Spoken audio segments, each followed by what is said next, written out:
Good morning, third graders. I hope you're having a fantastic Thursday. We're going to continue with adding and subtracting, and we'll be doing that this week and next week. Yesterday, if you went on to my video, you might have seen me talking, but not hearing anything, right? A lot of this. Well, I went back and redid the video when I found out that there was no sound to it. So if you want to go back to yesterday's video and watch that, it's re-uploaded, so you can check that out too. Okay? Alrighty, so like I said, we're going to continue with adding. Okay? And so we're going to start off with a problem here. I have 39 plus 87. Okay? So if I was going to add this, I don't want to try to add side to side, okay? I've seen people do this before, but usually people that try to add side to side, they end up getting a lot of problems wrong. When you write the numbers you're going to add, you want to stack them on top of each other. So if I have my 39, I'm going to put my 87 right underneath that, okay? Now, sometimes people have problems with separating their place values. So whenever you write a problem, if that's an issue for you, just go ahead and put in lines in between your place values. So right here, I put a line in between my ones and my tens place. And just looking at this problem and knowing it's gonna go over 100, I'm gonna go ahead and put another line over here because I'm gonna have a hundreds place, okay? Now, I'm just gonna go place by place, starting in the ones place, and working my way to the tens place and the hundreds place and so on. Okay? So in the ones place, I have 9 plus 7. Do you know what 9 plus 7 is? I hope you do. You're going to be a big third grader. 9 plus 7 is 16. Can I write 16? Can I fit everything in one place like that? No. A place value holds exactly one digit, and 16 has 2 digits. So what do I do? Well, I'm going to keep the number that was in the ones place. In 16, there is a 1 in the tens place and a 6 in the ones place. So I'm going to keep my 6 right here, and then I'm going to add a 10 in the tens place. So in number 16, there's a 1 and 6, right? Here's the 1 in the tens place. Here's the 6 in the ones place. So now I'm going to add my tens place. I have 1 plus 3 plus 8. And I'm adding 3 numbers, so I always pick one number to add first. 1 plus 3 is 4. And 4 plus 8, do you know what 4 plus 8 is? It is 12. It is 12. Now again, I can't just write 12 in that place because a place value holds exactly one digit. The tens place and the ones place are no different in that way. So I am going to put the 2 from the 12 here in the tens place, and that 1, because 12 has a 1 and a 2, is coming over here to the hundreds place. Now I know there is nothing there, but I still got to count that 1. 1 plus nothing is 1, and I'm going to get 126. Okay? Easy enough, right? Just place value by place value. Take your time and make sure that you use notations. Sometimes people think in their head, oh yeah, I'm going to remember that I had a 10, but then you forget because it's easy to get distracted. So you always want to have notation for what you're doing in math and not just trying to keep numbers and steps inside of your head, right? Because trying to do too much inside of your head, even if you're a mathematical genius, if you're trying to do too much inside of your head, you end up getting problems wrong that you would have gotten right if you just wrote yourself some notes, okay? All right, let's do another problem. Again, this is one of these things where the more you do it, the more you do problems like this, the better you get. So let's do this one. How about 15 plus 98? Whew. Okay, so we got some small numbers and big numbers there. Okay, I'm going to start out the same way. Got my 15 got my 98. I'm going to stack them right on top of each other. If I want to be careful with my place values, I'm going to put lines in between the places.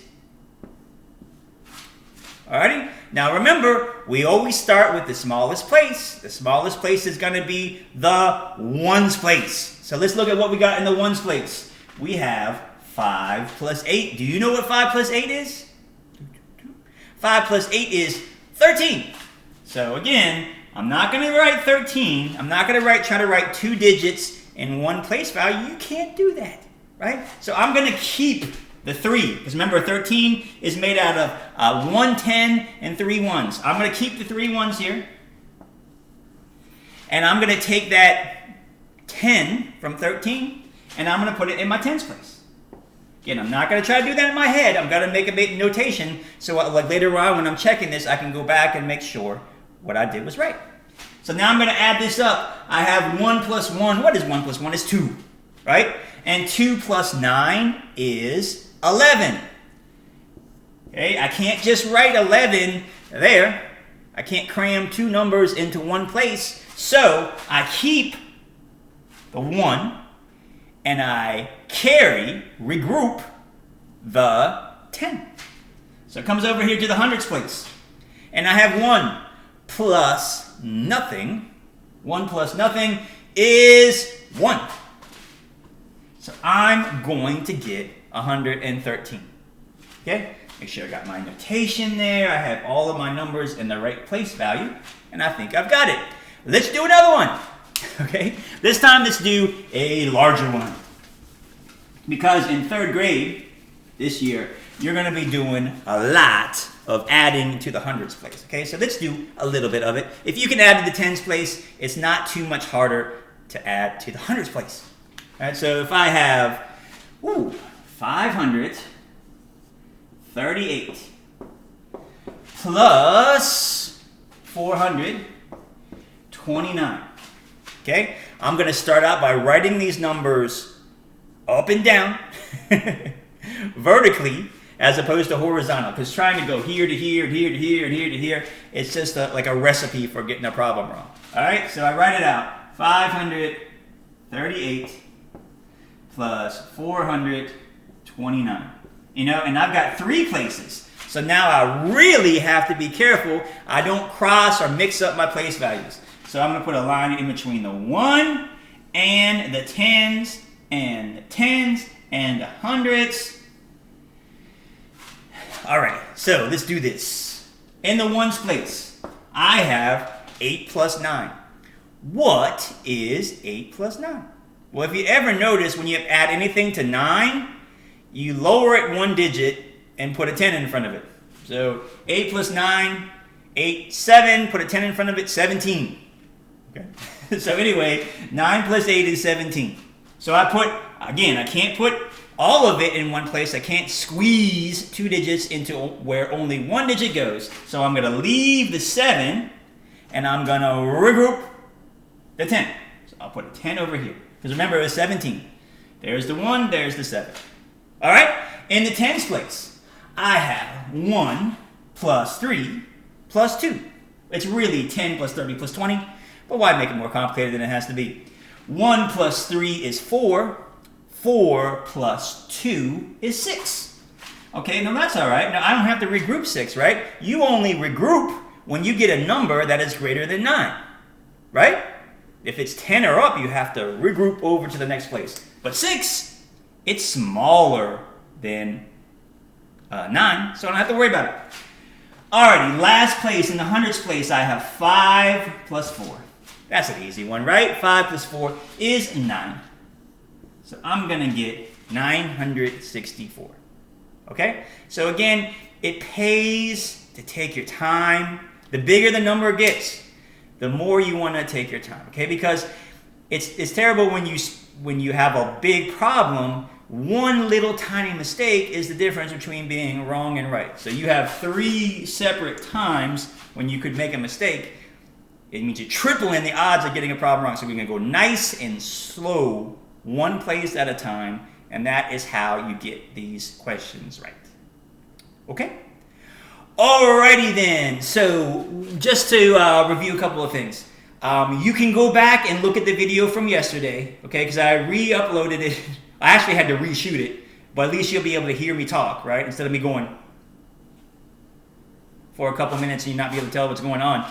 And then, after you've watched this video, we have something for you to do today. It's going to be in Success Maker, Summer School, 3rd grade math, June 18th. So if you find that, we'll have something for you to do there. And then, of course, we have our Zoom meeting at 10 o'clock today. If you can bring a piece of paper, we'll do some type of our art project too, there too. But of course, I'll also be able to answer your questions, and you can talk to the people in the class, and we'll go through a couple other addition problems. I think next week, we're going to be doing more subtraction because we focus more on addition this week. Next week, we'll do the subtraction problems. Okay? I hope that you're going to have a fantastic day. I hope to see you at 10 o'clock today. Bye now.